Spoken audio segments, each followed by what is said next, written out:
ஒரு ஊரில் விவசாயி ஒருவர் இருந்தார். அவர் தினமும் ஆற்றிலிருந்து தண்ணீர் எடுத்து வர 2 பெரிய பானைகளை பயன்படுத்தினார். அந்த 2 பானைகளையும் ஒரு நீண்ட கம்பின் 2 முனைகளிலும் கட்டி தன் தோளில் சுமந்து வருவார்.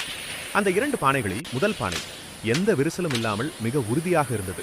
2வது பானை, அதில் ஒரு சிறிய ஓட்டை விரிசல் இருந்தது. தினமும் அவர் ஆற்றிலிருந்து வீட்டிற்கு வரும் வழியில் அந்த ஓட்டை பானையிலிருந்து தண்ணீர் சிறிது சிறிதாக கசிந்து வீட்டிற்கு வரும்போது பானையில் பாதி தண்ணீர் மட்டுமே இருக்கும். ஆனால் நல்ல பானை எப்போதும் முழு தண்ணீரை கொண்டு வந்து சேர்க்கும். இது பல நாட்களாக நடந்து கொண்டிருந்தது. நல்ல பானைக்கு நான் குறையில்லாமல் சரியாக வேலை செய்கிறேன் என்று கர்வம் இருந்தது. ஆனால் அந்த ஓட்டை பானைக்கோ மிகுந்த கவலை. என்னால் எஜமானருக்கு முழு பயன் இல்லையே, என் உழைப்பு வீணாகிறதே என்று அது மிகவும் வருந்தியது. ஒரு நாள் அந்த ஓட்டை பானை விவசாயியிடம் சோகமாக பேசியது. என்னை மன்னித்து விடுங்கள் எஜமானரே, என் உடலில் உள்ள ஓட்டையால் உங்களால் முழு தண்ணீரை கொண்டு வர முடியவில்லை. உங்கள் உழைப்பு வீணாகிறது என்று அழுது கொண்டே சொன்னது. அதை கேட்ட விவசாயி சிரித்துக்கொண்டே சொன்னார், நீ இன்று நாம் திரும்பி வரும்போது பாதையின் ஒரு பக்கத்தை நன்கு கவனித்துப் பார். விவசாயி சொன்னபடியே அந்த பானை கவனித்தது. பாதையின் ஒரு பக்கம் மட்டும் அழகான வண்ணப்பூக்கள் பூத்து குலுங்கின.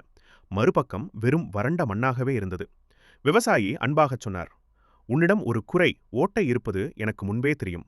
அதனால்தான் நீ வரும் பாதையில் நான் பூச்செடி விதைகளை தூவிவிட்டேன். நீ தினமும் கசியவிடும் தண்ணீரால்தான் அந்த விதைகள் வளர்ந்து இன்று இவ்வளவு அழகான பூக்களாக மாறியிருக்கின்றன. இந்த பூக்களை கொண்டுதான் நான் என் வீட்டை அழகுபடுத்துகிறேன். நீ அப்படி இல்லாமல் இருந்திருந்தால் இது நடந்திருக்காது. இந்த கதையின் நீதி, நம் எல்லோரிடமும் ஏதாவது ஒரு குறை இருக்கத்தான் செய்யும். ஆனால் நம்முடைய குறைகளும் சில நேரங்களில் நிறைகளாக மாறலாம். நம்மிடம் உள்ள பலவீனத்தை நினைத்து வருந்தாமல் அதை எப்படி பயனுள்ளதாக மாற்றலாம் என்று சிந்திக்க வேண்டும். நாம் அனைவரும் நம்முடைய தனித்துவத்தால் அழகானவர்களே.